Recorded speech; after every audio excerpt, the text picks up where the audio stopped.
कलयुग में बास्कल नगर में समुद्र के तट पर बास्कल नाम का एक नगर था। उस नगर के पास में एक छोटा सा गांव था।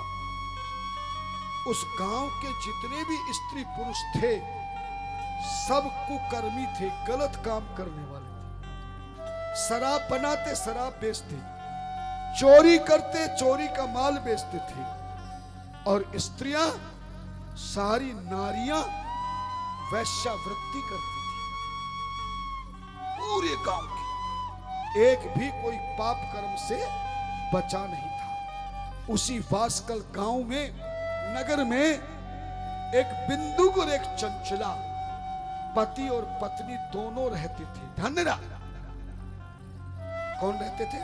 बिंदुक और चंचला, दोनों के दोनों पति पत्नी जब से शादी हुई और पहले से ही पाप कर्म कर रहे थे।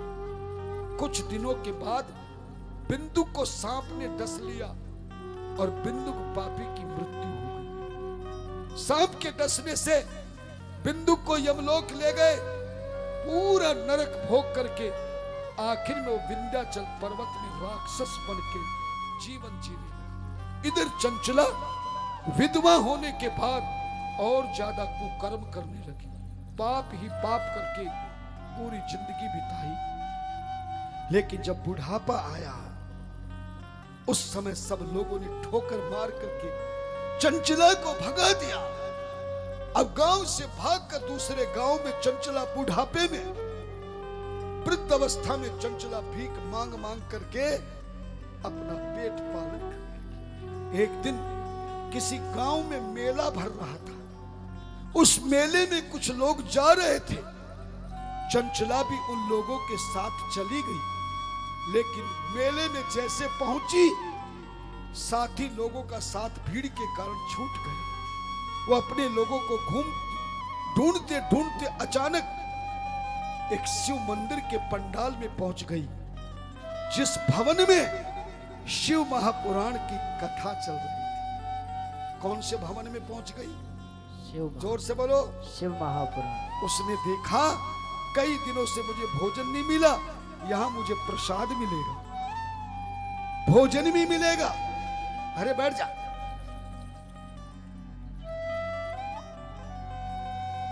अगर शिव जी के गण साथ चले गए ना तो फिर मुझे मत कहना। हाँ, हरे हरे महादेव, हरे हरे महादेव, हरे हरे। महादेव। समय कम है, कथा जा रहा। महाराज, चंचला जैसे ही कथा के पंडाल में गई तो सबसे आगे बैठ गई। किसके लिए? कथा सुनने के लिए नहीं, प्रसाद के लिए। कि जैसे कथा की विराम होगा, पूछा भैया कितनी? बोले थोड़ा सा है महाराज जी, आरती करने वाले। प्रसाद बोले हाँ मिलेगा। सोचा आगे से शुरू होगा तो मैं आगे बैठ जाती। चंचला आगे बैठ गई। जिस समय चंचला कथा में बैठी, उस समय कथा सुनाने वाले व्यास गद्दी पे बैठे संत ने एक शब्द कह दिया, धन्यरा, कि संसार के लोगों, इस संसार में जो भी आया है वो अपने कर्म भोगने के लिए आया है। जो व्यक्ति जिंदगी भर धर्म करेगा आगे चलकर उसे स्वर्ग मिलेगा। लेकिन जिसने जिंदगी में कोई पुण्य किया ही नहीं, पाप ही पाप किया है, तो मरने के बाद उस पापी को यम के दूत ले जाएंगे, कुंभी पाक नरक में डालेंगे, मूसलों से पिटाई करेंगे और उबलते हुए तेल के कढ़ाई में उठाएंगे। और सारे पाप भोगने के बाद वो विंध्याचल पर्वत में राक्षस की योनि प्राप्त करेगा। ऐसा कौन कह रहा था? व्यास गद्दी पर बैठा संत सुना रहा था। सब सुन रहे थे, मगर जब चंचला ने सुना तो चंचला थर थर कांपने लगी। कहा महाराज एक बार और बोलिए। बोले हाँ देवी, पापी व्यक्ति जब मरता है तो यम के दूत ले जाते हैं, कुंभी पाक नरक में डालते हैं, मूसलों से पिटाई होती है, उबलते तेल में उठाया जाता है और पाप भोग कर विंध्याचल पर्वत में राक्षस बनना पड़ता है। अब तो चंचला और जैसे कथा विश्राम हुआ, लोग खड़े होने लगे, चंचला ने बिठा दिया और धीरे धीरे वो बुढ़ी चंचला जो बड़ी सूखी शरीर से थी, जैसे ही व्यास गद्दी के पास आई, जैसे ही व्यास गद्दी पर आई और व्यास गद्दी पे आते ही चंचला धड़ाम से नीचे गिर गई। महाराज जी ने गद्दी से नीचे पांव रखकर जैसे उस बुढ़िया चंचला को उठाया। चंचला ने कहा, नहीं महाराज, हे महाराज मुझे हाथ मत लगाइए, हे महाराज मुझे हाथ मत लगाइए, हे प्रभु मुझे हाथ मत लगाइए। संत ने पूछा, क्या बात है देवी, क्यों रो रही हो? चंचला ने रोते रोते कहा, महाराज मुझे बचा लीजिए, मुझे बचा लीजिए प्रभु, मुझे बचा लीजिए। हे नाथ, मैं व्यभिचारिणी हूं, पापनी हूं, दुराचारिणी हूं, मुझे बचा लीजिए। संत ने कहा, देवी क्या बात है? तब रोते रोते चंचला हाथ जोड़कर संत के चरणों में विनती कर रही है। आप जितने भी पंडाल में माई भाई साईं बैठे हैं ना, संसार में कोई ऐसा व्यक्ति नहीं जिसको जाने अनजाने में कोई पाप न हुआ हो, कोई पाप न हुआ हो, कोई भूल न हुई हो। तो आप भी चंचला के साथ में पहले दिन की कथा में झोली फैलाकर, हाथ जोड़कर, ताली नहीं बजाना, हाथ जोड़ के झोली फैला, व्यास गद्दी पर बैठे संत से कह दीजिए आप भी। चंचला रोने लगी, प्रभु मुझे बचा लीजिए, बचा लीजिए प्रभु, मैं आपकी शरण में हूं, मुझे बचा लीजिए। कहकर गिरने लगी तो संत ने कहा, देवी तू कौन है, क्या चाहती है? रो रो के चंचला कहने लगी, हे गुरुदेव,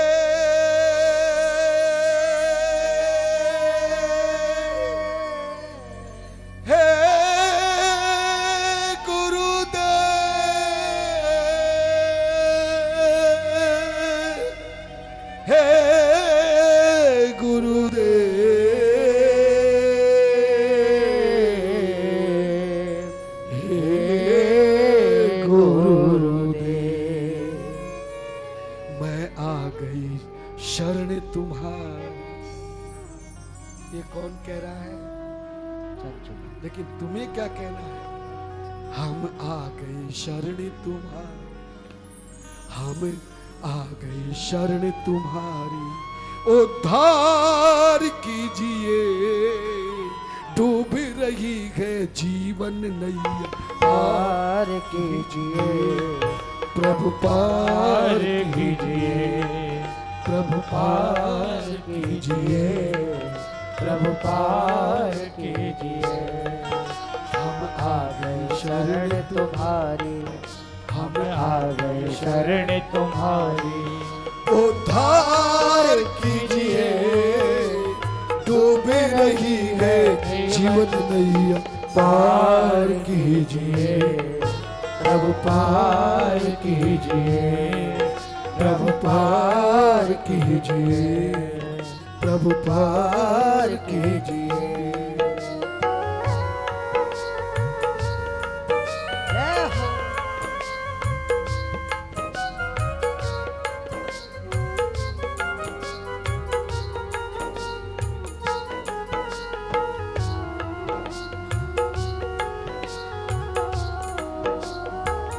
संत ने पूछा, देवी क्या बात है? महाराज मुझे बचा लीजिए बस, मैं आपकी शरण में आई हूं। मेरे नाथ आपके मुख से सुनकर के आज मुझे पता चला है कि मैंने जिंदगी में कोई पुण्य किया ही नहीं, मेरे जीवन में पाप ही पाप हो गया है। मेरे नाथ मुझे बचा लीजिए, नरक में जाने से मुझे बचा लीजिए।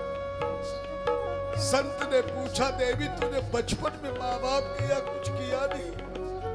शादी के बाद कोई पूजा पाठ नहीं किया? बोले नहीं प्रभु, मेरी जिंदगी बिल्कुल अलग थी।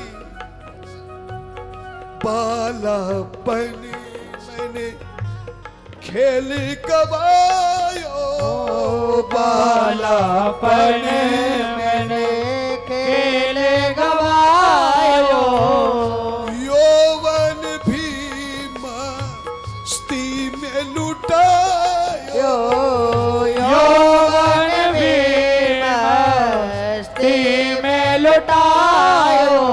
प्रभु बचपन तो मेरा खेल खेल में बीत गया, और जब शादी हुई तो ऐसे गांव में हुई प्रभु, वो बड़ा निरर्थक गांव था, पाप ही पाप था। सारी जिंदगी मस्ती में बीत गया, जब बुढ़ापा आया तो अब पता चला मुझे ना।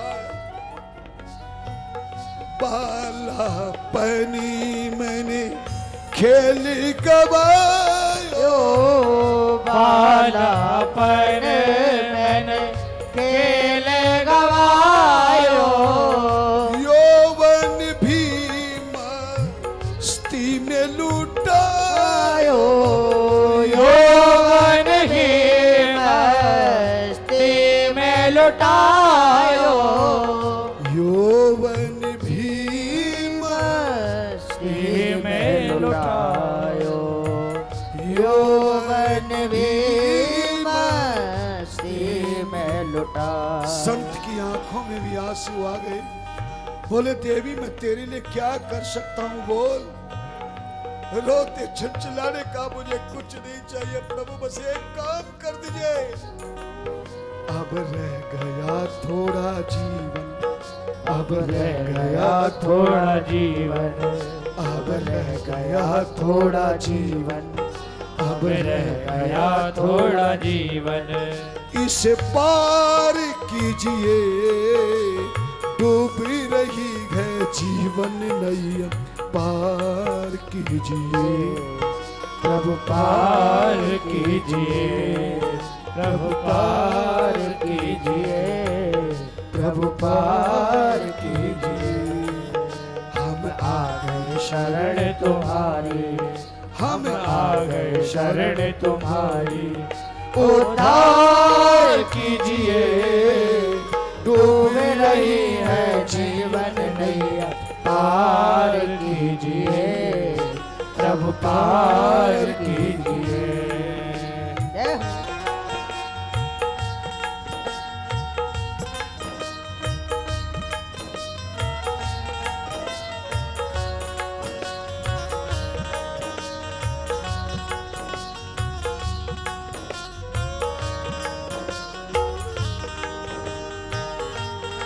संत ने कहा देवी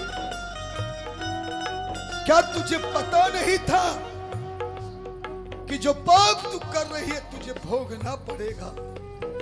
चंचला बोली नहीं मालूम, मैं कभी सत्संग में नहीं गई महाराज, मैं संतों के पास कभी गई नहीं, कभी घूमी नहीं प्रभु, पाप ही पाप करती रही। पर आज आपके पहले दिन की कथा को सुनकर मुझे ज्ञान आ गया है, मुझे ध्यान आ गया है कि जितने हैं कुम्हार के पास मिट्टी के खिलौने, क्या ज्ञान आया?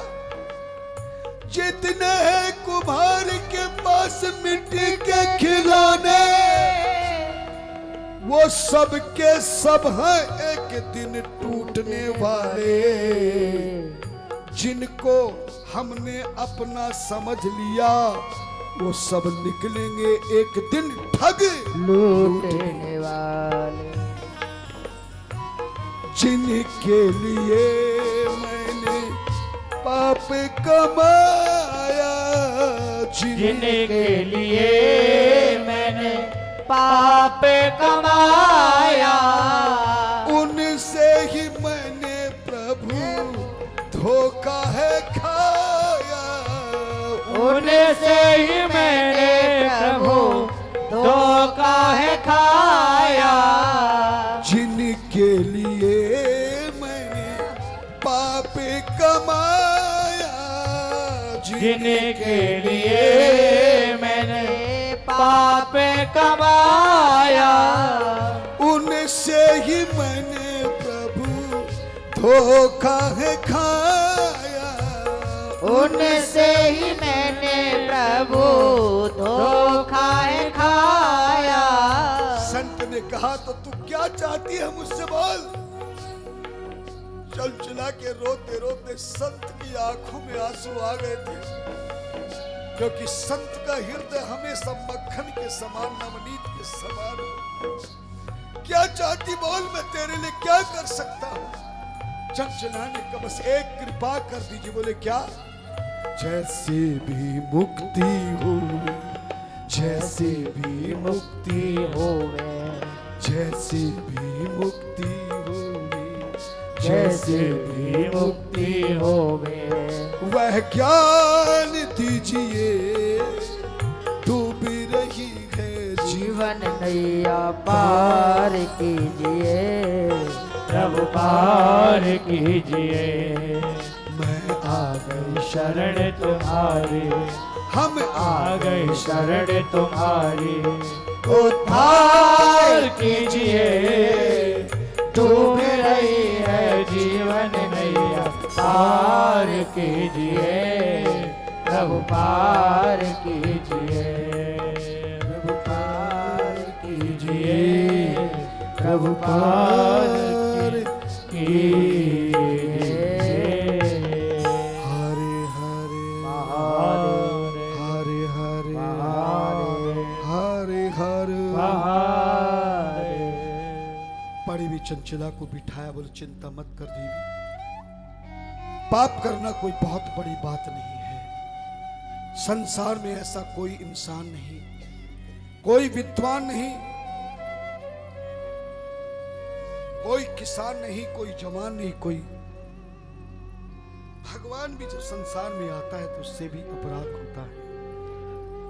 गलती करना कोई बड़ी बात नहीं, पाप करना कोई बात नहीं, लेकिन पाप करके, गलती करके, पाप और गलती को छुपा जाना, यही सबसे बड़ा पाप और गलती। एक संत को अपनी की गई गलती को सुना दीजिए, तुम्हारी गलती माफ हो जाएगी, साफ हो जाएगी। तूने सुना दिया, 9 दिन तू यही रह, तेरे रहने की व्यवस्था करता हूं। 9 दिन की कथा सुनना, जा तू पापों से मुक्त हो जाएगी, नरक में नहीं जाएगी। संत से गुरु दीक्षा ली, गुरु मंत्र लिया, चंचला वही रही, 9 दिन की कथा सुनी। और कहते कि वहां के जो कथा कराने वाले थे, उनका भवन था अग्रसेन। बोले देवी तू यही साफ सफाई करके जीवन बिता, प्रभु का नाम पूरी जिंदगी सेवा में लगा दी। जब मरी, प्राण पखेरु हुए, यम के दूत आए, पर शिव जी ने गण भेज दिए, गणों ने वापस भेज दिया, विमान पर बिठा के चंचला को ले गई। तो 1111 दीपकों से पार्वती ने चंचला का आरता, और उस चंचला को पार्वती ने कहा कि आज के बाद जन्म मरण से मुक्त हो गई है, तो कैलाश पर्वत पे मेरी सहेली बन करके सदा तू विराजमान है। जैसे सहेली बनी, चंचला ने कहा मां तूने मेरा तो कल्याण कर दिया, मगर मेरा पति सांप के काटने से मरा था। भारत की नारी अपने पति का कल्याण के लिए सब कुछ करती है, देख जरा मेरा पति कहाँ है। तो पार्वती ने ध्यान लगा के देखा और बताया, सुते भरता बिंदु गाहो महापापी दुराशा है, वैश्या भोगी महामूढ़ो मृत्वा नरकम गता है, भुक्त्वा नरक दुखानी विविधा अन्य मिता समहा, पाप शेषेण पापात्मा विंध्य जाता पिशाच का है। तेरा पति मरने के बाद नरक में गया, सारे नरक का भोग करके अब विंध्याचल पर्वत पर पिशाच बन के, राक्षस बन के पाप कर रहा है। चरणों में गिर गई। कौन गिर गई? चंचला। बोली माता मेरे पति को कैसे शिव पुराण सुनवा दूं। तभी शिवजी से प्रार्थना की। शिवजी ने देवताओं के कथावाचक, ध्यान देना, मनुष्यों के कथावाचक का परिचय मैंने दे दिया है। कौन है कथावाचक मनुष्यों का? सूत जी। सूत जी, ध्यान देना। और देवताओं का कथावाचक कौन है? तुम्बरु नाम का गंधर्व, नोट कर लेना। एक गंधर्व है जिसका नाम तुम्बरु है, वही देवताओं को कथा सुनाता है। शिवजी ने कहा कि इसको ब्रह्म फांस में बांध करके बिंदु को शिव पुराण की कथा सुनाओ। ब्रह्म फांस लेकर गए और बिंदु को ब्रह्म फांस में बांध करके शिव पुराण की कथा सुनाई। जैसे ही कथा पूरी 9 दिन की हुई, बिंदु भी पापों से मुक्त हो गया। दिव्य रूप धारण करके विमान पे बैठ के अपनी धर्म पत्नी के पास आ गया। कहाँ थी धर्म पत्नी? कैलाश पर्वत पे। शिव जी ने कहा है बिंदु, मेरी पार्वती ने तेरी पत्नी को शिवपुराण के फल से सखी बना लिया है, तू क्या चाहता है? बोले मुझे आप अपने चरणों का दास बना लीजिए, अपना खासम खास बना लीजिए और सदा अपने पास में रख लीजिए। कहा जाओ आज से तू मेरा प्रमुख गण बनेगा। क्या बनेगा? प्रमुख। ये इसकी सहेली और तू मेरा सबसे बड़ा प्रमुख गण बनेगा और तेरा नाम नंदी गण हो। जय हो। क्या होगा? नंदीगण। बहुत नई से नई चीज सुनाऊंगा, आज तक पता नहीं वो नंदीगण कहां से बना। कौन बना? वो पापी बिंदु नंदीगण बना। और जो सखी बनी वो जया विजया नाम की सखी पार्वती की बनी। सूत जी कहते हैं जैसे बिंदुक चंचला देवराज जैसे कलयुग पापियों को शिव पुराण की कृपा से शिवलोक प्राप्त हुआ, जो भी रोजाना कथा सुनेगा, दूसरों को कथा सुनवाने के लिए प्रयास करेगा, अभ्यास करेगा, वह भी शिवलोक की प्राप्ति होगी।